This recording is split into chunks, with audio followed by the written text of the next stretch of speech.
Okay. इस stream को हम हिंदी में ही रखते हैं। अगर किसी को समझ में नहीं आया तो हम मराठी में कर सकते हैं या इंग्लिश में चाहिए तो इंग्लिश में भी। ट्रेड विद ऑपरेटर माइंडसेट, ये जो कंसेप्ट है, ये कंसेप्ट पहले हम समझ लेते हैं। देखिए, एक बात ट्रेडिंग में होती है हमेशा, कभी भी नोटिस करिए। जो भी चीजें हमें इजीली अवेलेबल होती है मार्केट में, उसको मार्केट हमेशा ट्रैप करता है। अगर आपने पहले देखा होगा तो प्राइस एक्शन जिसमें नॉर्मली लेवल्स मतलब सपोर्ट और रेजिस्टेंस या कोई भी पैटर्न होते थे, जिस पैटर्न का उपयोग करके हम ट्रेड लेते थे, जैसे कि एम पैटर्न हो, डब्ल्यू पैटर्न हो, पोल एंड फ्लैग पैटर्न हो या हेड एंड शोल्डर पैटर्न हो, उस पैटर्न के जरिए हम ट्रेड लेते थे या हमें सिखाया गया था कि ये पैटर्न बनने के बाद मार्केट एक डायरेक्शन में जाएगा। बट 99 केसेस में हमने हमेशा देखा है कि ये पैटर्न फेल होते हैं। कभी कभी ये पैटर्न वर्क करते हैं। तो कब वो वर्क करते हैं वो तो हमने 5 मिनट में देख लिया। तो वो तो अभी हर रोज नहीं होते। ठीक है, कभी कभी बार वो पैटर्न बनते हैं, हमने मार्च का महीना पूरा देखा। तो ऐसा क्यों? क्योंकि सभी लोग अभी प्राइस एक्शन पर ट्रेड नहीं करते। उसमें से आधे लोग सिर्फ हो चुके हैं एसएमसी आईसीटी के कंसेप्ट पर। और भी अभी आगे जाके और नए कंसेप्ट आएंगे, जैसे कि अभी सीआरटी में देख रहा हूँ, कैंडल रेंज थ्योरी, उस पर आधारित ट्रेडिंग की जाती है। और भी कंसेप्ट आएंगे मार्केट में। और वो जो कंसेप्ट है वो अगर सभी लोग यूज करते हैं, इसका मतलब एक ही होता है कि उनकी लिक्विडिटी उन लोगों को पता चलती है जो लोग मार्केट में ज्यादा लिक्विडिटी लेके ट्रेड करते हैं। ठीक है। तब अभी ये लिक्विडिटी का कंसेप्ट क्या है? अभी लिक्विडिटी तो कॉमन है, हम जो भी पढ़ते हैं या जो भी देखते हैं उसमें लिक्विडिटी कॉमन है।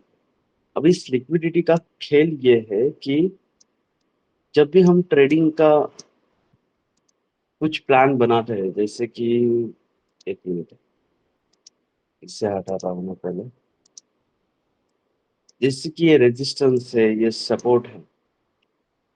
चलिए, अभी टाइम फ्रेम कौन सी भी आप सोचते हैं या कौन सी भी देखते हैं कि मार्केट यहाँ से मूवमेंट करेगा, इस रेजिस्टेंस से रेजिस्टेंस लेगा।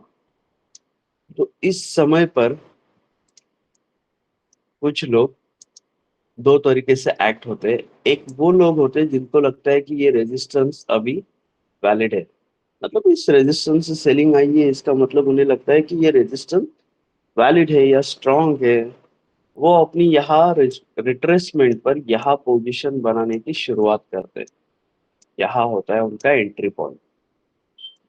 जाहिर सी बात है, अगर वो यहाँ एंट्री पॉइंट बनाएंगे तो उनके एसएल कहाँ लगेंगे? यहाँ, इस जगह पे उनके एसएल प्लॉट होने शुरू हो जाएंगे। हर कोई बंदा एक ही जगह पे एसएल नहीं लगाता, अलग अलग तरीके के एसएल मार्केट में लगते हैं और उन्हें हम कहते हैं लिक्विडिटी। ये जो कंसेप्ट अभी मैंने आपको बताई, ये होती है प्राइस एक्शन। ठीक है। प्राइस को ट्रैक करके वो अपनी पोजीशन बनाते हैं। दूसरे आते हैं स्मार्ट कंसेप्ट वाले लोग, जो कि एंट्री बनाते हैं अपनी ऐसे, रेजिस्टेंस लिया, रिट्रेस किया या थोड़ा सा ऊपर गया और ये लिक्विडिटी ली उसने। उन्हें लगता है कि ये लिक्विडिटी मार्केट ने ले ली।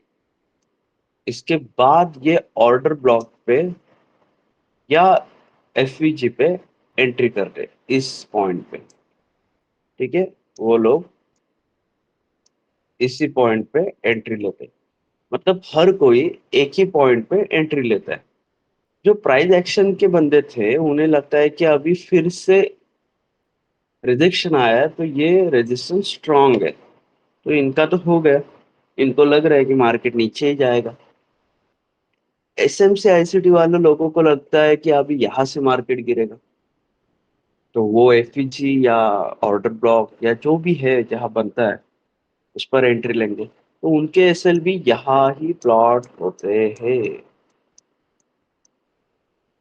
बट हर किसी के ऑब्वियसली हर किसी के एसएल डाइवर्सिफाई होते हैं, अलग अलग जगह उनके एसएल लगते हैं।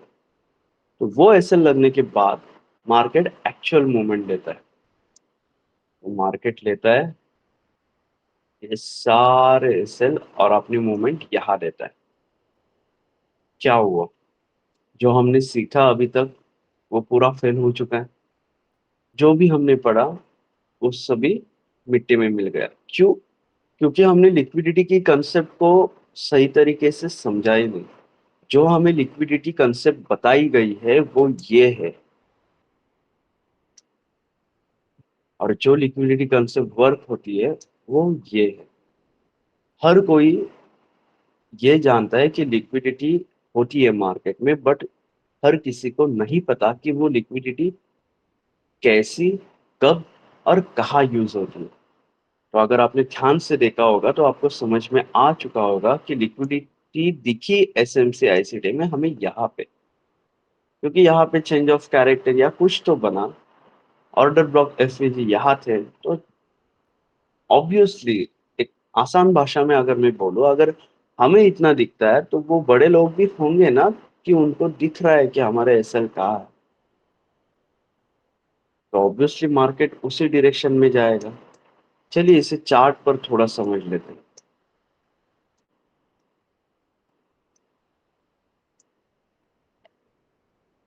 देखिए, ये था प्रीवियस डे हाई, ये था प्रीवियस डे हाई। अभी मार्केट इतना ऊपर आ चुका है, यहाँ पे थोड़ी सी कंसेप्ट अलग, अभी जो मैंने बताया वो सही तरीके से या उसी तरीके से वर्क होगा ऐसे जरूरी नहीं है। इसके लिए आपको प्रैक्टिस करनी पड़ेगी और लिक्विडिटी को समझना होगा, ऑपरेटर के माइंडसेट को समझना होगा। जैसे कि इस रेजिस्टेंस को गौर कीजिए, ये रेजिस्टेंस है हमारे लिए,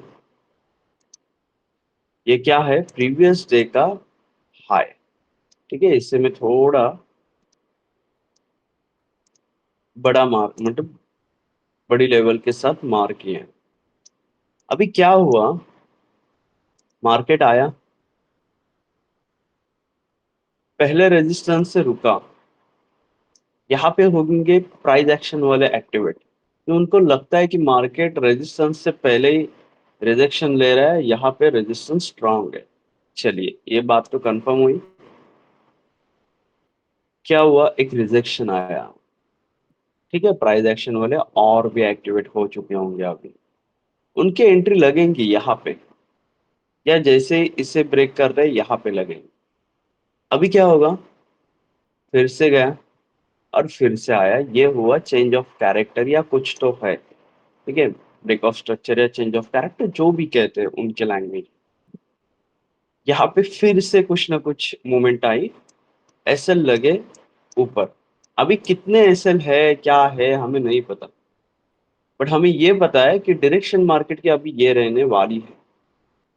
तो जैसे ही एसएल यहाँ लगे, मार्केट ने यहाँ उनको एक्टिवेट किया और मार्केट की डायरेक्शन इस जगह तक गई।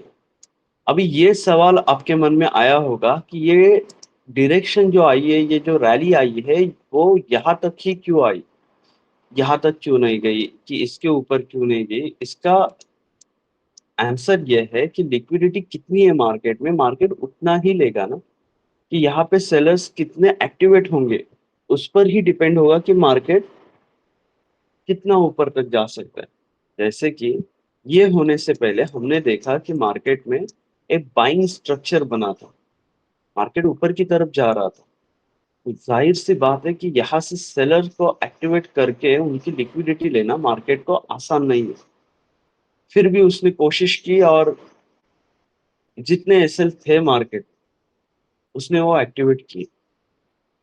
अभी इसे ध्यान से समझो। ये होने के बाद साइकोलॉजी बिगड़ती है। हर गेम मतलब ट्रेडिंग का हर एक मोड साइकोलॉजी पर ही डिपेंड होता है।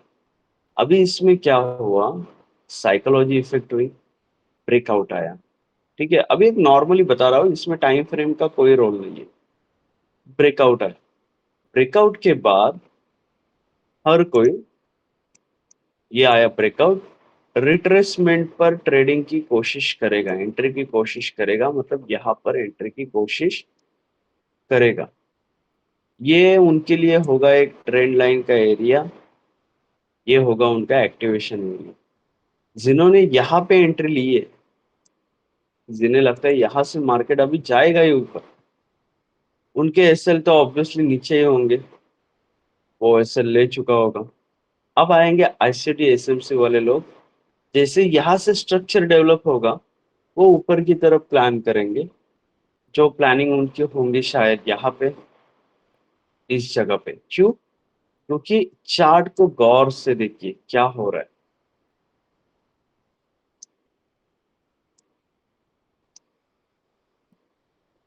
एक हायर हाई स्ट्रक्चर या ब्रेक ऑफ स्ट्रक्चर कुछ तो बना है, या सिमिलर स्ट्रक्चर बना भी है। तो यहाँ भी कम टाइम फ्रेम पर वो स्ट्रक्चर बना सकते हैं, जैसे कि यहाँ बना है, चेंज ऑफ कैरेक्टर। यहाँ पे वो एंट्री लेना स्टार्ट करेंगे, और जैसे ही ज्यादातर एंट्री इस पोजीशन में बनी, मार्केट एक बेहतरीन फॉल के साथ नीचे गिरे। ये होती है लिक्विडिटी। अभी इसे समझना शायद आपके लिए थोड़ा सा कठिन जाए। एक मिनट है, इसे मैं इरेज करता हूँ। मुझे पता है कभी कभी लिक्विडिटी कंसेप्ट को समझना बहुत मुश्किल होता है। मुझे खुद को बहुत साल लग गए इस लिक्विडिटी को डिकोड करने के लिए। बट जब भी आप इस लिक्विडिटी को फुल एंड फाइनल समझ लेंगे, आपको पता चलेगा कि मार्केट में क्या चल रहा है। तो अभी इस लिक्विडिटी का उपयोग करके, हमें लिक्विडिटी पता है ना, बोथ साइड। हम एक ही डायरेक्शन में लिक्विडिटी का भी ट्रैक नहीं करते, हम दोनों तरफा लिक्विडिटी को ट्रैक करते हैं। कि हमें पता है कि एक लिक्विडिटी लेकर मार्केट उसके अपोजिट डायरेक्शन ले सकता है। जैसे कि अभी इस लिक्विडिटी को ध्यान से देखना, अभी ऊपर की तरफ एक लिक्विडिटी बनी हुई है, नीचे की तरफ भी लिक्विडिटी बनी हुई है। ये लिक्विडिटी मार्केट ने पहले ही ले चुका है। तो अभी अगर आप ईएमए की तरफ जाकर एंट्री को प्लान करेंगे, तो आपका एसएल एक ही कैंडल में जाएगा। इसका मतलब आप गलत हो। ये एक्सेप्ट कर लेना कि मैं गलत हूँ, मैंने कहा तो गलती की है। यही सबसे बड़ा हथियार है मार्केट में, कि अपनी गलती को एक्सेप्ट करके आगे निकलना। अगर आप अपनी गलती को एक्सेप्ट नहीं कर लेते और यही सोचते रहेंगे कि नहीं मार्केट जाएगा ही ऊपर, तो आप खुद लिक्विडिटी बन चुके। देखिए, यहाँ तो मैं एंट्री करूंगा नहीं, क्योंकि यहाँ पे लिक्विडिटी दिख रही है आपको। ठीक है, मैं मार्क करता हूँ।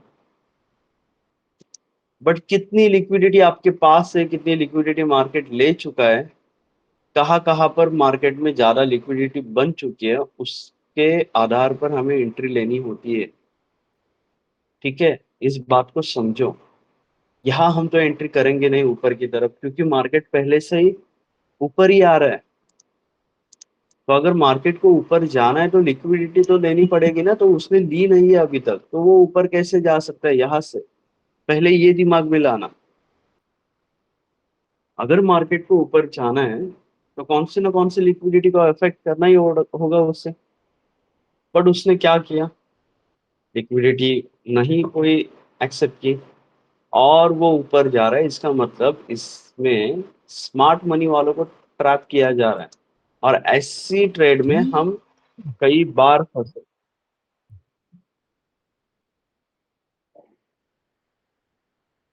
मुझे कॉल आया था, मैंने कट किया। तो इसके बाद लिक्विडिटी कहाँ है? लिक्विडिटी नीचे है। क्योंकि अगर सभी ऊपर डायरेक्शन में बैठे हैं, इसका मतलब एसएल इसके नीचे तो डेफिनेटली। और जितनी लिक्विडिटी आपको नजर आ रही है, उस लिक्विडिटी तक मार्केट जाने की कोशिश करेगा। ये लिक्विडिटी लिए, और जाहिर सी बात है यहाँ मार्केट रुका हुआ था, तो ये लिक्विडिटी भी मार्केट ने कैच की। अभी यहाँ पे आपकी एंट्री कैसे बनी?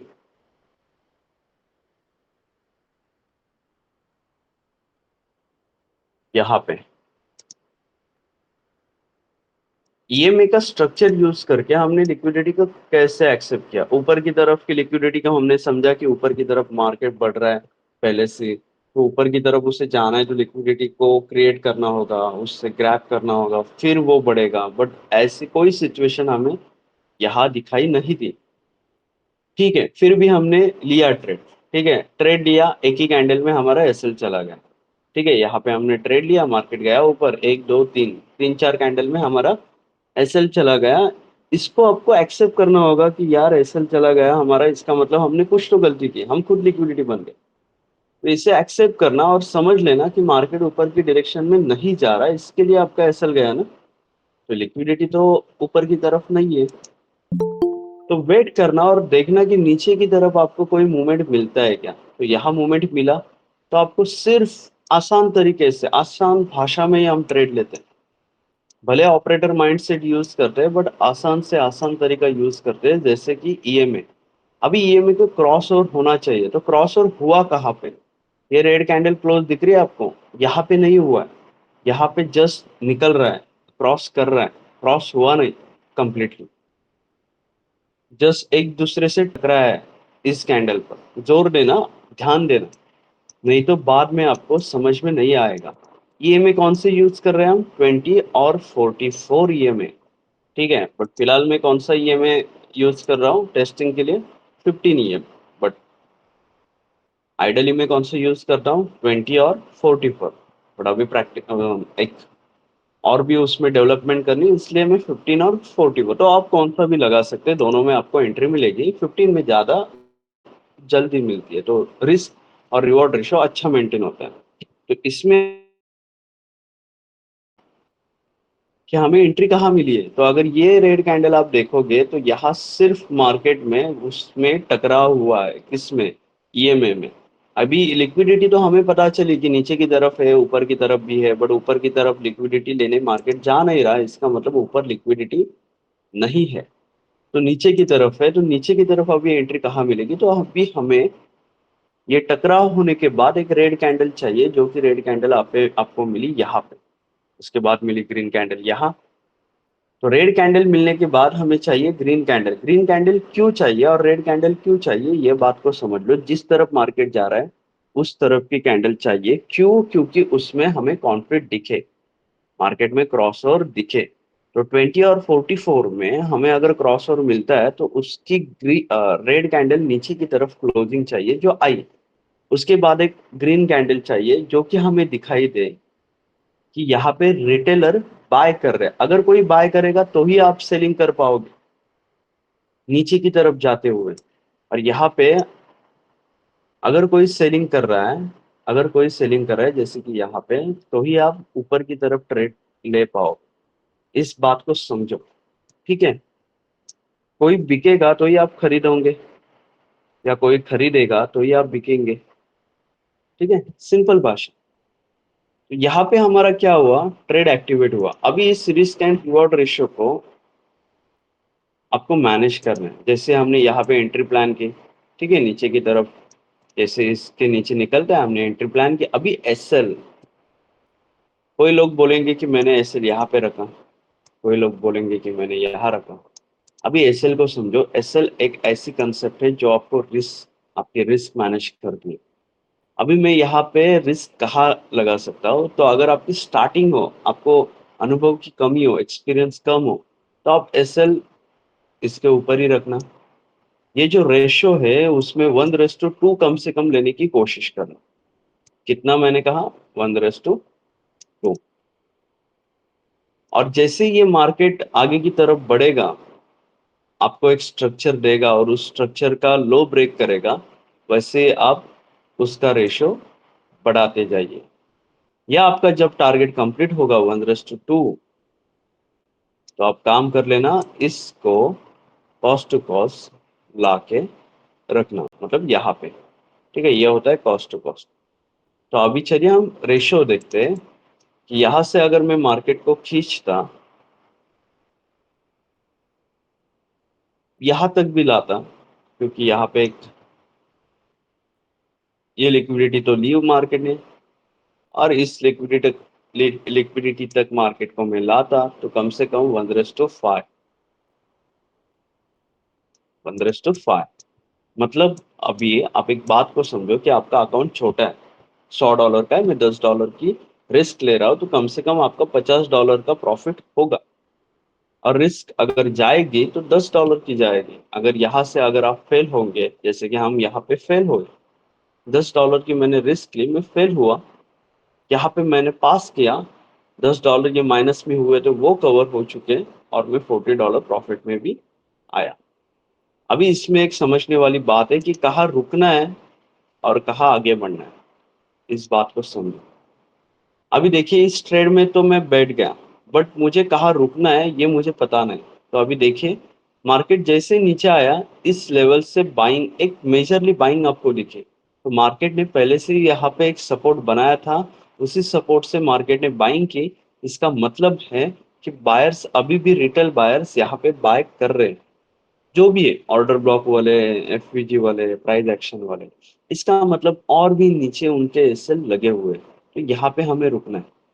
हम रुकते कहाँ नहीं, जब हमें ऐसी कंडीशन मिलती है कि यहाँ पे एक कोई तो लेवल है, बट यहाँ से कुछ रिजेक्शन नहीं आता। अभी देखिए यहाँ पे रिजेक्शन तो आया, बट कोई रेड कैंडल क्लोज नहीं हुई, इसीलिए हमने क्या किया, इसे अवॉइड किया, इसे क्लोज किया, 1:1 पर इसे क्लोज किया। हालांकि इसे अगर मैं ध्यान से देखता तो मैं पास करता इस ट्रेड को, और भी लॉन्ग करता, बट उतनी कल माइंडसेट, आपका ये भी माइंडसेट है, आपने देखा होगा लाइव ट्रेडिंग जब हम करते हैं, आप यूट्यूब पर रोज आते हैं, लाइव ट्रेडिंग देखते हैं, क्या डिसीजन हम लेते हैं, वो सभी चीजें जब देखते हैं, तब एक बात आपको समझ में आ चुकी होगी कि साइकोलॉजी, अगर मेरे मन में या मेरे विचार में या ट्रेड करते समय या ट्रेड करने से पहले मेरे साथ कोई ऐसी घटना हुई है जिससे मेरा संतुलन, दिमाग का संतुलन खराब हो चुका है, तो मुझे डिसीजन लेने में परेशानी होती है। तो जब भी आप ट्रेड करें,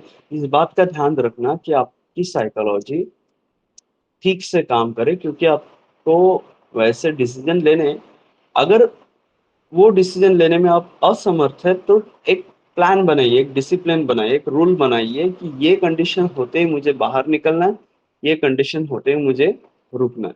तो जैसे ही मुझे ये कंडीशन दिखी, मैं बाहर निकला, क्योंकि यहाँ पे मुझे कुछ सोचना नहीं था।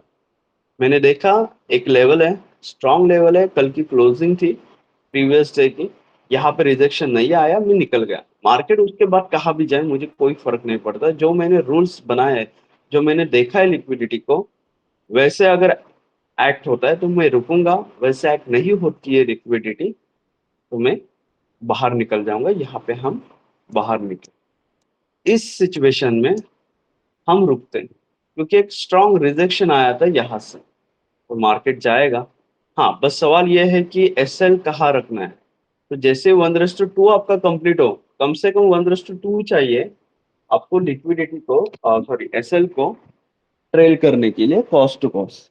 1:1 पर आप कभी एसएल को ट्रेल नहीं कर सकते कॉस्ट टू कॉस्ट, क्योंकि वहां चांसेस होते हैं कि आपका एसएल जाए। अगर मैं 1:1 पर यहाँ कॉस्ट टू कॉस्ट लाता मार्केट को, तो शायद यहाँ से मार्केट आकर, जो कि यहाँ तक आया है, यहाँ आकर हमारा एसएल लेता, जो कि कॉस्ट टू कॉस्ट है, और फिर ऊपर चला जाता।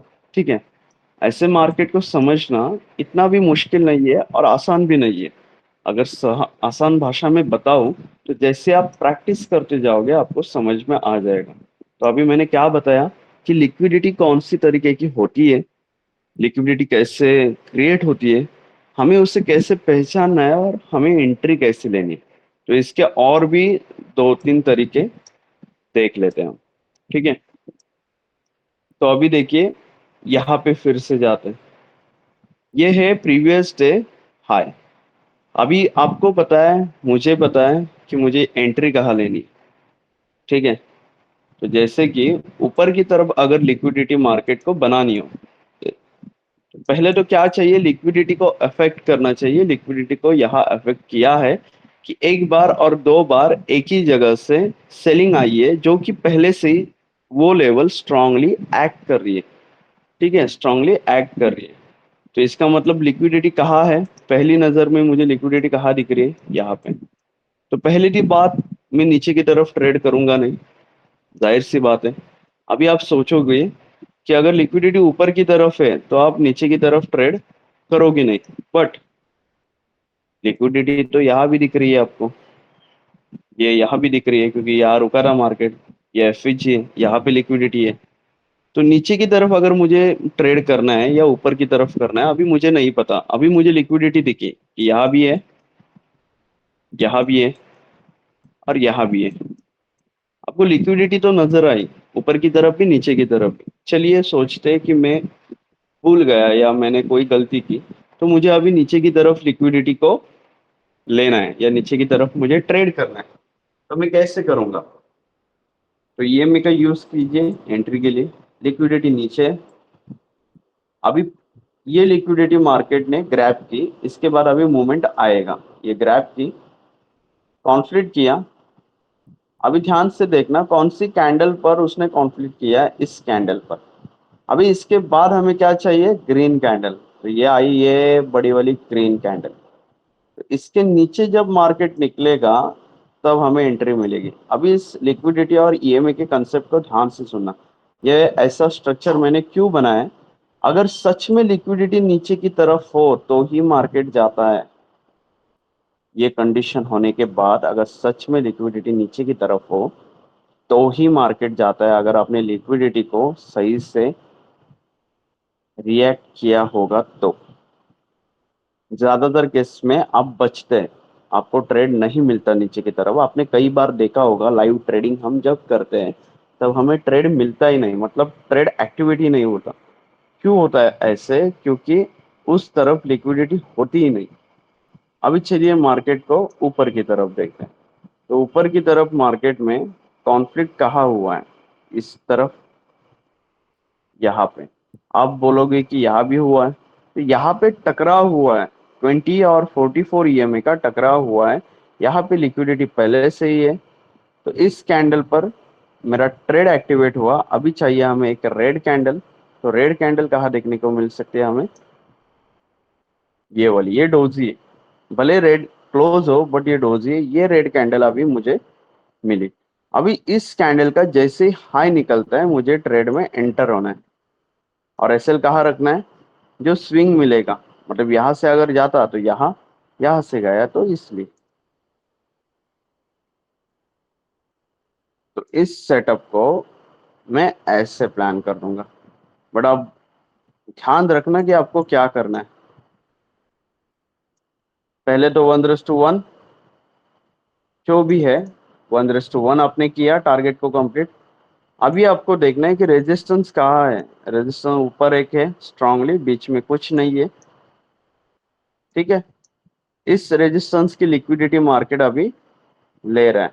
तो 1:1 पर आने के बाद आपको देखना है कि 1:2 कैसे ये एक्ट करता है। तो क्या हुआ? 1:2 पर मार्केट गया क्या? नहीं, उसके आसपास भी नहीं गया। तो यहाँ पे आपको डिसीजन लेना होता है कि 1:1 आप बुक करें या 1:2। ये समझने के लिए या ये हासिल करने के लिए आपको वक्त लगेगा कि रेशो कैसे बढ़ाएं, 1:5 कैसे मिले, 1:2 कैसे मिले, या 1:1 पर कैसे क्लोज हो। क्योंकि मुझे पता है मार्केट ऊपर ही जा रहा है और ब्रेकआउट के बाद जैसे कि डे हाई का ब्रेकआउट हुआ है, बायर्स ऐड होंगे, तो मार्केट की कंडीशन यहाँ बदल सकती है। और ऊपर जाते समय उसने नीचे कौन सी लिक्विडिटी नहीं ली है क्या? नीचे की तरफ कौन सी लिक्विडिटी लेकर वो ऊपर गया है क्या? नहीं, वो अपनी लिक्विडिटी खुद यहाँ पे क्रिएट कर रहा है और ऊपर की तरफ जा रहा है। क्रिएट कर रहा है मतलब क्या? रेजिस्टेंस से सेलिंग आ रहा है, कोई तो सेल कर रहा है, इसीलिए मार्केट ऊपर की तरफ जा रहा है। उसने अपनी खुद की लिक्विडिटी ग्रैब नहीं की। सेलिंग साइड, अगर सेलिंग साइड एक्टिवेट करता तो सब लोग सेलिंग साइड बैठते हैं। यहाँ से सेलिंग साइड जितना लोग बैठते हैं ना, उससे ज्यादा अगर लो ब्रेक होता है ना तो वहां पे ज्यादा लोग बैठे हैं, वो आपको समझना होगा। तो उसके बाद मार्केट ने क्या किया? वो ऊपर की तरफ चला गया, जिसमें 1:1 से 1:1 के आसपास आपको टारगेट मिला। हालांकि इसका 1:1 कभी कभी 1.5 होता है। तो यहाँ पे आपका टारगेट कंप्लीट हो चुका है। आपको समझना होगा कि मुझे यहाँ से निकलना है। 1:1 के बाद आपको यहाँ पे निकलना है। आपने कई बार देखा होगा कि मैंने कई ऐसे ट्रेड लाइव में किए कि जहां से मैं निकला वहां से ही मार्केट ने मतलब रिवर्स किया है, मार्केट रिवर्स किया है। जैसे कि हम इस ट्रेड को जाने दो, ये ट्रेड तो हम निकले बट हम गलत थे, मार्केट ऊपर की तरफ चला गया। ये वाला सेटअप यहाँ पे मिला हमें 1:2, बट समथिंग 1:1 के आसपास से हमने यहाँ पे बुक किया था, क्योंकि इस सेटअप में और MT5 के प्राइस में थोड़े बहुत चेंज होते हैं। तो इसके लिए हमारा रेशियो खराब होता है, बट एक्यूरेसी जो सबसे सबसे इम्पोर्टेंट चीज है, सबसे बढ़िया चीज है, वो है आपकी एक्यूरेसी कितनी हो। तो इसमें क्या किया हमने, यहाँ पे एंड किया, खुद को क्लोज किया। क्लोज करने का रीजन ही यही था, अगर इसे नीचे जाना है तो ऊपर की तरफ की लिक्विडिटी उसने लेनी चाहिए, बट उसने ली नहीं, और आगे का ट्रेड हमने कंटिन्यू नहीं किया। वो गया ऊपर और उससे हमें कोई लेना देना नहीं है। जो एक्यूरेसी आपकी हो, जो आप मेंटेन कर रहे हो, उसको ही फॉलो कीजिए।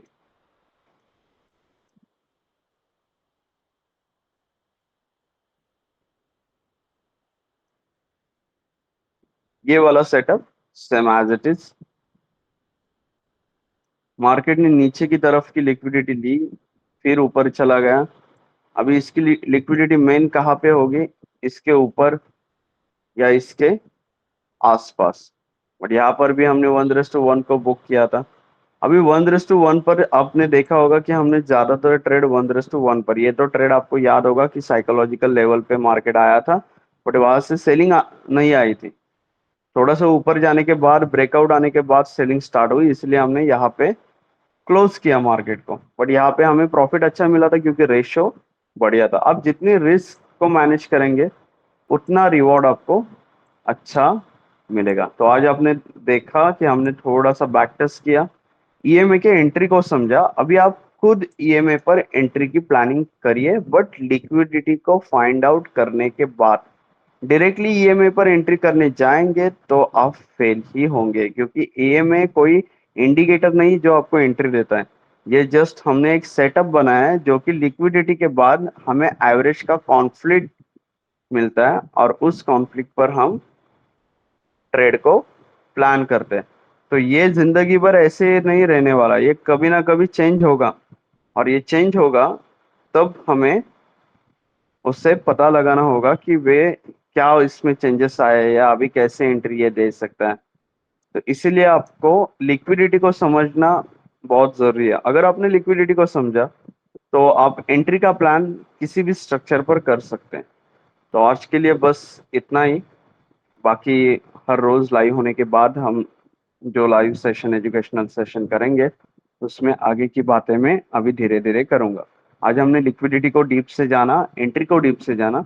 आज के सेशन में फिर से लिक्विडिटी को ही जानेंगे, और साइकोलॉजी को जानेंगे कि लिक्विडिटी की साइकोलॉजी कैसे होती है। आज जस्ट मैंने बताया कि लिक्विडिटी पर साइकोलॉजी कैसे एक्ट होती है, बट लिक्विडिटी की साइकोलॉजी कैसे होती है, ये आज के सेशन में लाइव ट्रेडिंग होने के बाद आज हम अभ्यास उसका करेंगे। तो आज के लिए हम यही खत्म करते हैं। अगर आपके कुछ सवाल हो तो व्हाट्सएप के ग्रुप पर डालना, मैं आज के सेशन के मतलब लाइव सेशन के बाद उसको लेने की कोशिश करूंगा। तो यहीं पे आज का सेशन क्लोज करते हैं, मिलते हैं सीधा कल, सॉरी शाम को।